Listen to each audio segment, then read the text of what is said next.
Hello our dear viewers, you're welcome to our YouTube platform Health Tips and Tricks. It's your physician Dr. Andrew once again to take you through.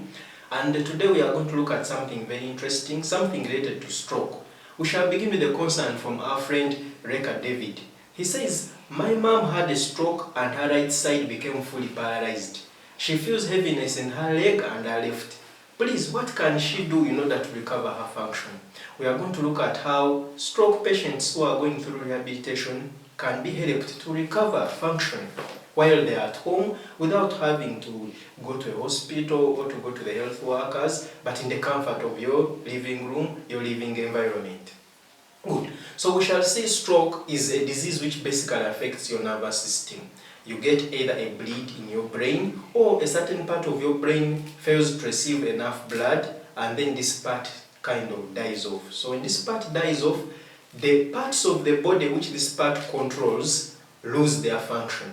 For example, if there's a certain part of your brain that is controlling your leg, and then this part gets affected by a stroke, you will no longer be able to control your leg. So you find that your leg becomes weak, you cannot use it to do much. But we know with the physical activity and with certain kind of training and physiotherapy, the leg can stimulate the part of the brain through the nervous system connections, and then you can kind of recover your function gradually and slowly. So we are going to see what are some of the things that you can do if you have a patient at home who has suffered a stroke and has this kind of detriment, just like our friend David. So what are some of the exercises you can do for these patients' legs to help them recover their function slowly? Now we have an exercise called seated marching. Now what is seated marching? This is usually done in sitting position, and it's like marching. If you talk about marching, you all understand what marching is. So seated marching, basically you have your individual or your patient just sits on a chair. I will use stickman for demonstration. And then you have there, those are your legs. So the affected leg, assuming leg number 1 is affected leg. So basically in seated marching, this patient will keep lifting their leg up in that position and then back down. Lifts it up, back down. So this is what we call seated marching. Lifts the leg up, puts it back down. Lifts it up, puts it back down. And this exercise will help to strengthen some of your hip flexors and hip extensors. And this helps in recovery of function. Then we have what we call knee extension. So knee extension, basically, you have your knee. And remember, there's something called flexion and extension. Now, what is flexion and extension? So flexion is where you have your knee folded, and then extension is where your knee is straightened out. So again, you have our affected leg, leg number 1. So if they say extension, you have to push it this side. So the patient straightens out their knee, and then the leg becomes straight. So they straighten and take back, straighten and take back. And these are slow steps that have to be done consistently, and this will help with your knee flexors and extensors. And again, we are strengthening that group of muscles with this kind of slow, consistent exercise.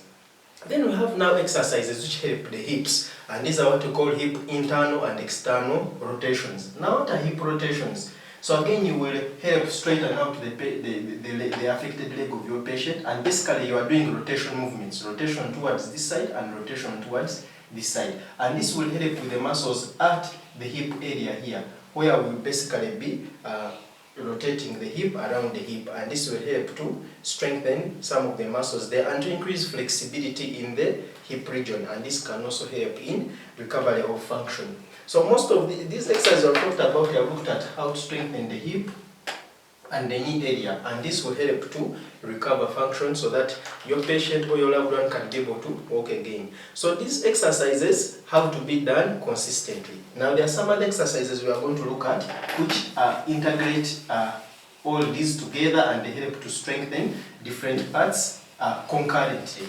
So we have an exercise called the seated clamshell. And what is the seated clamshell? So this basically, a clamshell is, for those who are not familiar with the clamshell, it's basically something which like when you're opening it, you open it with your hands wide outwards. So this is what you will do to your knee area.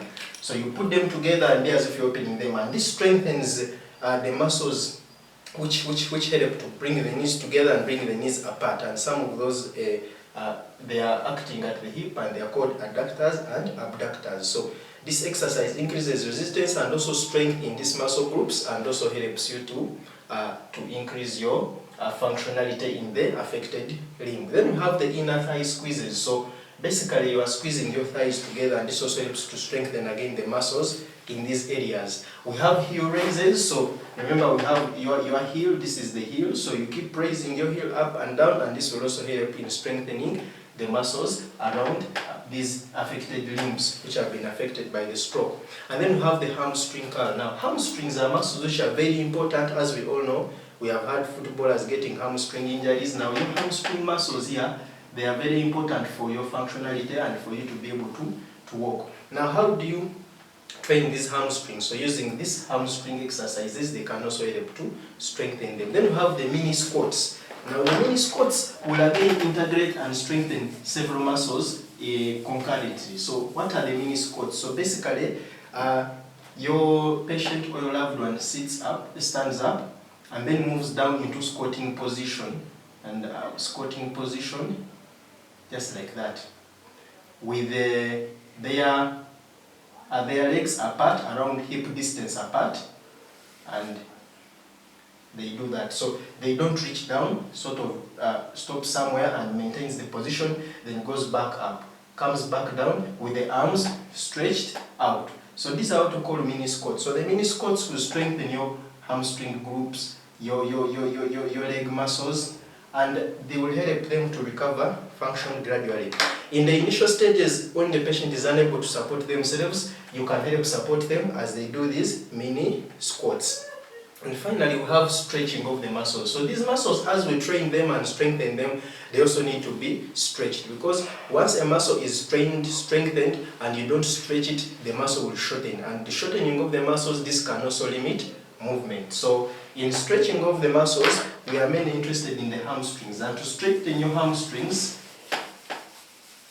the patient or your loved one simply has to sit in sitting position, stretch out their legs straight, and then try to bring their arms towards the toes to try and touch the toes, and keep stretching gradually. So this helps to stretch and strengthen your hamstrings as well.